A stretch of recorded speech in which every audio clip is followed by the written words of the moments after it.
ಎಲ್ಲರಿಗೂ ನಮಸ್ಕಾರ. ನಾನು ನಿಮ್ಮ Lata. Welcome back to Lata Venkatesh kitchen. ಇವತ್ತು ಬೆಂಡೆಕಾಯಿ ಪಲ್ಯನ ಯಾವ ರೀತಿ ಮಾಡೋದಂತ ಹೇಳ್ಕೊಡ್ತೀನಿ. ಸ್ವಲ್ಪ ರೊಟ್ಟಿಗೆ, ಚಪಾತಿಗೆ ಎಲ್ಲದಕ್ಕೂ ಸೂಪರ್ ಆಗಿರುತ್ತೆ. ಈಸಿಯಾಗಿ ಕೂಡ ಮಾಡ್ಕೊಬೋದು. ಈ ವಿಧಾನದಲ್ಲಿ ಖಂಡಿತ ನೀವು ಟ್ರೈ ಮಾಡಿ. ಎಲ್ಲರೂ ತುಂಬ ಇಷ್ಟಪಟ್ಟು ತಿಂತಾರೆ. ಯಾರಾದರೂ ಹೊಸದಾಗಿ ನೋಡ್ತಾ ಇದ್ದಾರೆ ನನ್ನ ಚಾನಲ್ನ ಪ್ಲೀಸ್ ಸಬ್ಸ್ಕ್ರೈಬ್ ಮಾಡ್ಕೊಳ್ಳಿ, ಶೇರ್ ಮಾಡ್ಕೊಳ್ಳಿ. ಹಾಗಾದರೆ ಹೇಗೆ ಮಾಡೋದಂತ ನೋಡೋಣ ಬನ್ನಿ. ನಾನು ಬೆಂಡೆಕಾಯಿನ ಚೆನ್ನಾಗಿ ತೊಳೆದು ಈ ವಿಧಾನದಲ್ಲಿ ಕಟ್ ಮಾಡಿ ಇಟ್ಕೊಂಡಿದ್ದೀನಿ. ನೋಡ್ತಿರ್ಬೋದು, ಈ ಶಾಪಲ್ಲಿ ಕಟ್ ಮಾಡಿ ಇಟ್ಕೊಂಡಿದ್ದೀನಿ. ಮೊದಲೇ ತೊಳೆದು ಬಟ್ಟೆಯಿಂದ ಚೆನ್ನಾಗಿ ಒರೆಸ್ಕೊಂಡು ಕಟ್ ಮಾಡಿ ಇಟ್ಕೊಂಡಿದ್ದೀನಿ. ನೀವೇನಾದರೂ ನೀರಲ್ಲಿ ಕಟ್ ಮಾಡಿ ಹಾಕೋಕ್ಕೆ ಹೋಗಬೇಡಿ, ಸ್ವಲ್ಪ ಜಿಬ್ ಆಗಿಬಿಡುತ್ತೆ. ಹಾಗಾಗಿ ಈಗ ಒಂದು ಗ್ಯಾಸ್ ಸ್ಟವ್ ಮೇಲೆ ಒಂದು ಹೆಂಚು ಇಟ್ಟಿದ್ದೀನಿ, ಹೆಂಚಿಗೆ ಸೇರಿಸ್ತಾ ಇದ್ದೀನಿ. ನೋಡ್ತಿರ್ಬೋದು, ಈಗ ಚೆನ್ನಾಗಿ ಫ್ರೈ ಮಾಡ್ಕೊಳ್ಳಿ.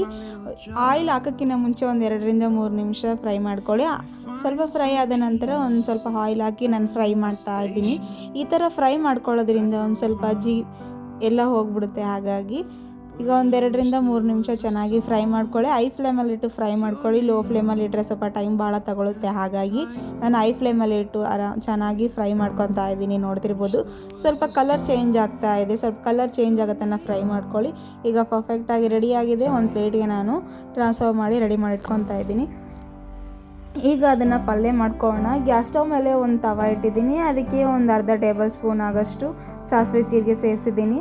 ಇದಕ್ಕೆ ಒಂದೆರಡು ಈರುಳ್ಳಿನ ಸೇರಿಸ್ತಾ ಇದ್ದೀನಿ. ಸಣ್ಣದಾಗಿ ಹೆಚ್ಕೊಂಡಿರುವ ಈರುಳ್ಳಿ, ಒಂದು ಸಣ್ಣದಾಗಿ ಹೆಚ್ಕೊಂಡಿರುವ ಟೊಮೊಟೊ ಎಲ್ಲ ಸೇರಿಸಿ ಈಗ ಇನ್ನೊಮ್ಮೆ ಚೆನ್ನಾಗಿ ಮಿಕ್ಸ್ ಮಾಡ್ಕೊತಾ ಇದ್ದೀನಿ. ಈಗ ಮಿಕ್ಸ್ ಮಾಡ್ಕೊಳ್ಳಿ. ಈಗ 1-2-3 ನಿಮಿಷ ಫ್ರೈ ಮಾಡ್ಕೊಳ್ಳಿ ಚೆನ್ನಾಗಿ. ಸ್ವಲ್ಪ ಹಸಿ ಸ್ಮೆಲ್ ಎಲ್ಲ ಹೋಗೋತನ ಚೆನ್ನಾಗಿ ಫ್ರೈ ಮಾಡ್ಕೊಳ್ಳಿ. ಫ್ರೈ ಮಾಡ್ಕೊಂಡ ನಂತರ ಒಂದು ಸ್ವಲ್ಪ ಇದಕ್ಕೆ ನಾನು ಕರಿಬೇವು ಸೇರಿಸ್ತಾ ಇದ್ದೀನಿ. ಕರಿಬೇವು ಸೇರಿಸಿದ ನಂತರ ಒಂದು ಅರ್ಧ ಟೇಬಲ್ ಸ್ಪೂನ್ ಆಗೋಷ್ಟು ಅರಿಶಿಣ ಪುಡಿ, 1 ಟೇಬಲ್ ಸ್ಪೂನ್ ಆಗೋಷ್ಟು ಉಪ್ಪು ಸೇರಿಸ್ತಾ ಇದ್ದೀನಿ. ಈ ಸ್ಟೇಜಲ್ಲೂ ಉಪ್ಪು, ಅರಿಶಿಣ ಪುಡಿ ಸೇರಿಸೋದ್ರಿಂದ ಸ್ವಲ್ಪ ಈರುಳ್ಳಿ ಚೆನ್ನಾಗಿ ಬೆನೆಯುತ್ತೆ. ಹಾಗಾಗಿ ಹಾಕಿದ ನಂತರ ಇನ್ನೊಮ್ಮೆ ಚೆನ್ನಾಗಿ ಮಿಕ್ಸ್ ಮಾಡ್ಕೊಳ್ಳಿ. ಮಿಕ್ಸ್ ಮಾಡಿದ ನಂತರ ರುಚಿಗೆ ತಕ್ಕಷ್ಟು ನಾನು ಖಾರ ಸೇರಿಸ್ತಾ ಇದ್ದೀನಿ. ನಿಮಗೆ ಖಾರ ಎಷ್ಟು ಬೇಕಾಗುತ್ತೋ ಅಷ್ಟು ಖಾರ ಸೇರಿಸ್ಕೊಳ್ಳಿ. ಸೇರಿಸಿದ ನಂತರ ಇನ್ನೊಮ್ಮೆ ಚೆನ್ನಾಗಿ ಮಿಕ್ಸ್ ಮಾಡ್ಕೊಳ್ಳಿ.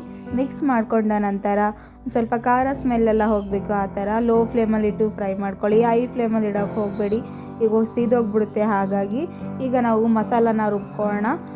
ಸಣ್ಣದಾಗಿರೋ ಮಿಕ್ಸಿ ಜಾರ್ ತೊಗೊಂಡಿದ್ದೀನಿ. ಅದಕ್ಕೆ 1-2 ಗೆಡ್ಡೆ ಆಗೋಷ್ಟು ಬೆಳ್ಳುಳ್ಳಿ ಸೇರಿಸಿದ್ದೀನಿ. 1 ಟೇಬಲ್ ಸ್ಪೂನ್ ಆಗೋಷ್ಟು ನಾನು ಕೊಕೊನಟ್ ಪೌಡರ್ ಸೇರಿಸ್ತಾ ಇದ್ದೀನಿ. ಇದಕ್ಕೆ ಒಂದು ಸ್ವಲ್ಪ ಕೊತ್ತಂಬರಿ ಸೇರಿಸ್ತಾ ಇದ್ದೀನಿ. ಇವತ್ತು ನಾನು ಯಾವುದೇ ಮಸಾಲೆ ಸೇರಿಸ್ತಾ ಇಲ್ಲ. ಹಾಗಾಗಿ ಈಗ ಇದನ್ನು ಚೆನ್ನಾಗಿ ಗ್ರೈಂಡ್ ಮಾಡಿ ರೆಡಿ ಮಾಡಿಟ್ಕೊಂಡಿದ್ದೀನಿ. ನೋಡುತ್ತಿರ್ಬೋದು, ಈ ಕನ್ಸಿಸ್ಟೆನ್ಸಿಯಲ್ಲಿ ಮಾಡ್ಕೊಂಡಿದ್ದೀನಿ. ಆಲ್ರೆಡಿ ಒಲೆ ಮೇಲೆ ನಾನು ಬೆನ್ಸಕ್ಕಿಟ್ಟಿದ್ನಲ್ಲ, ಈಗ ನಾನು ಮಸಾಲಾನ ರೆಡಿ ಮಾಡಿಟ್ಕೊಂಡಿದ್ವಲ್ಲ ಅದನ್ನು ಸೇರಿಸ್ತಾ ಇದ್ದೀನಿ. ಸೇರಿಸಿದ ನಂತರ ಇನ್ನೊಮ್ಮೆ ಚೆನ್ನಾಗಿ ಮಿಕ್ಸ್ ಮಾಡ್ಕೊಳ್ಳಿ. ಈ ಸ್ವಲ್ಪ ಮಸಾಲೆ ಎಲ್ಲ ಸ್ಮೆಲ್ ಹೋಗೋತನ ಚೆನ್ನಾಗಿ ಫ್ರೈ ಮಾಡ್ಕೊಳ್ಳಿ. 1-2-3 ನಿಮಿಷ ಫ್ರೈ ಮಾಡ್ಕೊಳ್ಳಿ. ಸ್ವಲ್ಪ ಎಣ್ಣೆ ಎಲ್ಲ ಮೇಲೆ ಬರಬೇಕು. ಆ ಥರ ಫ್ರೈ ಮಾಡ್ಕೊಂಡ ನಂತರ ಈಗ ನೋಡ್ತಿರ್ಬೋದು ಪರ್ಫೆಕ್ಟಾಗಿ ಫ್ರೈ. ಇದಕ್ಕೆ 1 ಗ್ಲಾಸ್ ಆಗೋಷ್ಟು ನಾನು ನೀರು ಸೇರಿಸ್ತಾ ಇದ್ದೀನಿ. ನೀರು ಸೇರಿಸಿದ ನಂತರ ಈಗ ಚೆನ್ನಾಗಿ ಕುದಿಸ್ಕೊಳ್ಳಿ. 5-6 ನಿಮಿಷ ಚೆನ್ನಾಗಿ ಕುದಿಸ್ಕೊಳ್ಳಿ.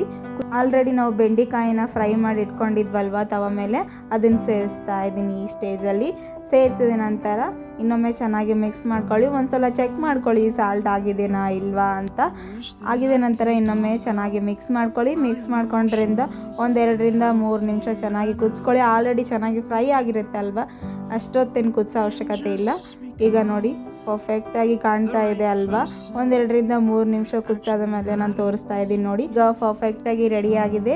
ಖಂಡಿತ ನೀವು ನಿಮ್ಮ ಮನೆಯಲ್ಲೇ ಟ್ರೈ ಮಾಡಿ. ಹೇಗಿದೆ ಅಂತ ನನಗೆ ಕಮೆಂಟ್ ಬಾಕ್ಸಲ್ಲಿ ತಿಳಿಸ್ಕೊಡೋದು ಮರಿಬೇಡಿ. ಪ್ಲೀಸ್ ಲತಾ ವೆಂಕಟೇಶ್ ಯೂಟ್ಯೂಬ್ ಚಾನಲ್ಗೆ ಸಬ್ಸ್ಕ್ರೈಬ್ ಮಾಡಿ, ಶೇರ್ ಮಾಡಿ.